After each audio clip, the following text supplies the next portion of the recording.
بسم اللہ الرحمن الرحیم۔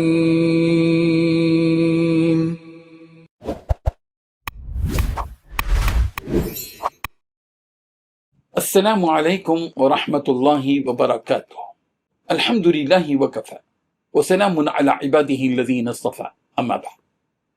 حاضرین و ناظرین، یہ درس حدیث نمبر 339 ہے اور آج کا عنوان ہے سید کائنات صلی اللہ علیہ وسلم کی سیرت اور سورت مبارکہ۔ یہ روایت بھی بہت طویل ہے، لمبی حدیث ہے، اس لیے ہم اس حدیث کے ابتدائی حصے کی تلاوت پر اکتفا کرتے ہوئے ترجمہ اور تشریح کرتے ہیں۔ بسم اللہ الرحمن الرحیم۔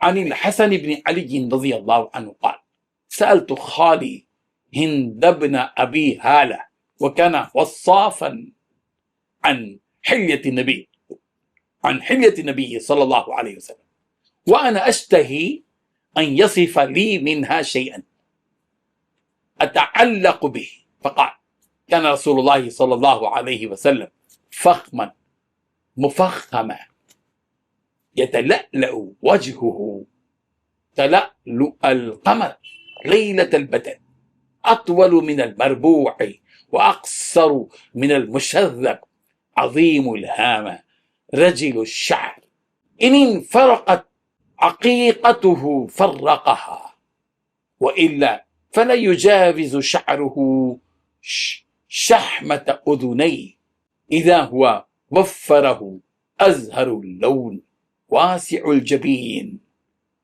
أزج الحواجب، صوابغ في غير قرن بينهما عرق يدره الغدر، الى آخر الحدیث۔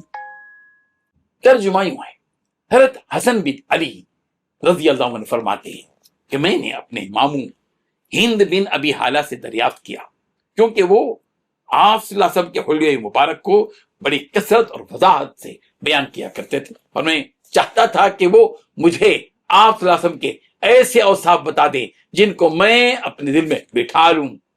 تو وہ کہنے لگے کہ آپ صلی اللہ علیہ وسلم نہایت عظیم باوقار شخصیت کے مالک تھے، 14ویں رات کے چاند کی طرح آپ کا چہرے مبارک چمکتا تھا۔ اللہ اکبر۔ قد مبارک عام درمیانے قد سے کچھ لمبا اور بہت لمبے قد سے تھوڑا کم تھا۔ کیا اللہم صلی علی سیدنا محمد وعلی آل سیدنا محمد مبارک وسلم۔ سر مبارک اعتدال کے ساتھ بڑا تھا، بال مبارک کچھ گھنگریالے تھے، پیشانی کے بال اگر کھل جاتے تو آپ صلی اللہ علیہ وسلم ان کی مانگ نکال لیتے، ورنہ آپ کے بال جب وفرا ہوتے تو کانوں کی لو سے زیادہ لمبے نہ ہوتے۔ آپ صلی اللہ علیہ وسلم چمکدار روشن رنگ والے تھے، پیشانی وسیع اور کشادہ تھے۔ آپ صلی اللہ علیہ وسلم لمبی باریک خمدار پلکوں والے تھے جو پوری اور کامل تھی، ان کے کنارے آپس میں ملے ہوئے نہیں تھے، ان کے درمیان ایک رگ جو غصے کے وقت خون سے بھر کر اوپر ابھر آتی تھی، یہ درمیان سے محدب تھی۔ آپ صلی اللہ علیہ وسلم کے ناک کا بانسا باریک اور لمبا، اس کے اوپر اونچا نور دکھائی دیتا۔ اللہ پر جس نے غور سے نہ دیکھا ہوتا وہ خیال کرتا کہ آپ صلی اللہ علیہ وسلم کی ناک مبارک درمیان سے اونچی ہے۔ آپ صلی اللہ علیہ وسلم گھنی داڑھی والے اور کشادہ و ہموار رخساروں والے تھے، دانت مبارک کھلے اور کشادہ تھے، سینے کے بال ناف تک باریک لکیر کی طرح تھے۔ آپ صلی اللہ علیہ وسلم کی گردن مبارک صاف چاندی کی طرح خوبصورت منقش مورتی کی گردن جیسی تھی، درمیانی اور معتدل خلقت والے تھے، مضبوط اور متوازن جسم والے تھے۔ آپ صلی اللہ علیہ وسلم کا سینہ اور پیٹ برابر اور ہموار تھا۔ آپ صلی اللہ علیہ وسلم کا سینہ مبارک کشادہ تھا، دونوں کندھوں کے درمیان کچھ دوری اور فرق تھا۔ آپ صلی اللہ علیہ وسلم کی ہڈیوں کے جوڑ موٹے اور گوشت سے پر تھے، جسم کا وہ حصہ جو کپڑے سے یا بالوں سے ننگا ہوتا وہ روشن اور چمکدار تھا۔ سینے کے اوپر ناف تک ایک لکیر کی طرح بال ملے ہوئے تھے، چھاتی اور پیٹ بالوں سے خالی تھے، دونوں بازوں، کندھوں اور سینے کے بالائی حصے پر بال تھے، کلائیوں اور پنڈلیوں کی ہڈیاں لمبی تھیں اور ہتھیلیاں کشادہ تھیں، ہاتھ اور پاؤں کی ہڈیاں موٹی اور مضبوط تھیں، انگلیاں لمبی اور پاؤں کے تلوے قدرے گہرے تھے، قدم ہموار اور اتنے نرم و نازک کہ ان پر پانی نہ ٹھہرتا تھا، چلتے تو قوت کے ساتھ آگے کی جانب جھک کر چلتے، بڑے سکون اور وقار کے ساتھ تیز تیز چلتے ہوئے معلوم ہوتا کہ آپ صلی اللہ علیہ وسلم بلندی سے نشیب کی طرف اتر رہے ہیں، اور جس کسی کی طرف متوجہ ہوتے تو ایک بار کی متوجہ ہوتے، نظر جھکا کر چلتے۔ آپ صلی اللہ علیہ وسلم کی نگاہ آسمان کے بھلائی زمین کی طرف زیادہ ہوتی۔ آپ صلی اللہ علیہ وسلم کی عادت عموماً گوشائے چشم سے دیکھنے کی تھی۔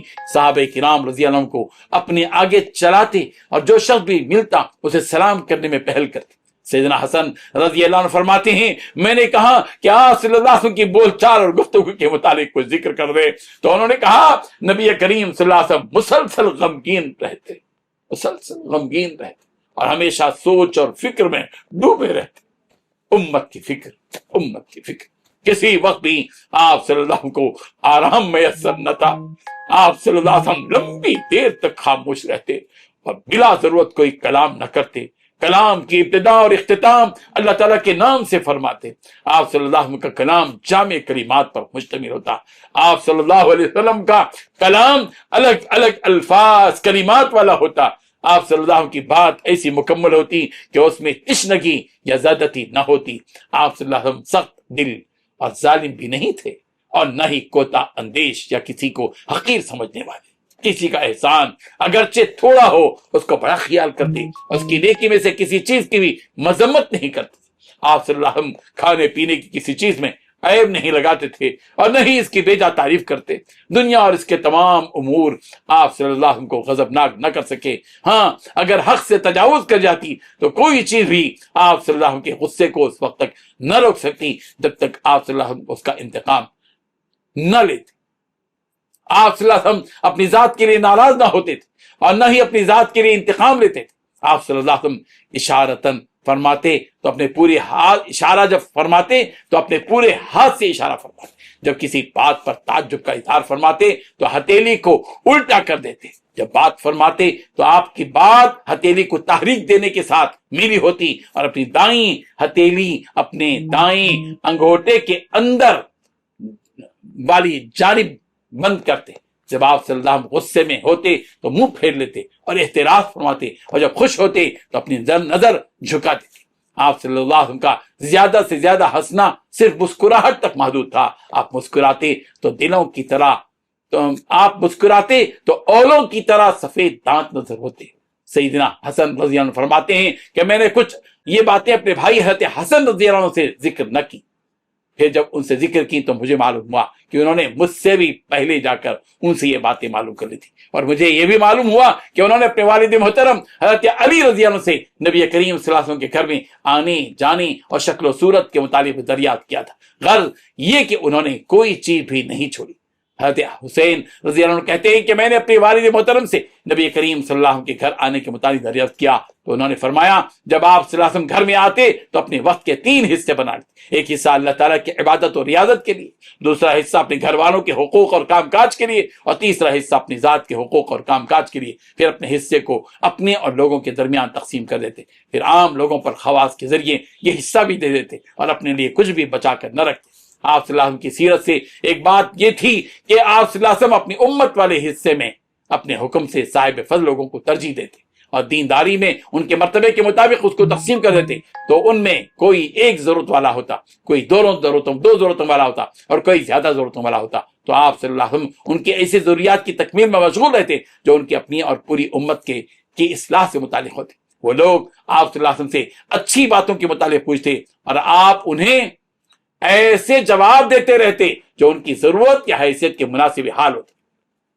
اللہ تبارک و تعالی ہم سب کو اس حدیث کو سمجھنے کی اور پیارے پیغمبر صلی اللہ علیہ وسلم کے اوصاف کو اختیار کرنے کی توفیق عطا فرمائے، آمین۔ وآخر دعوانا ان الحمد للہ رب العالمین۔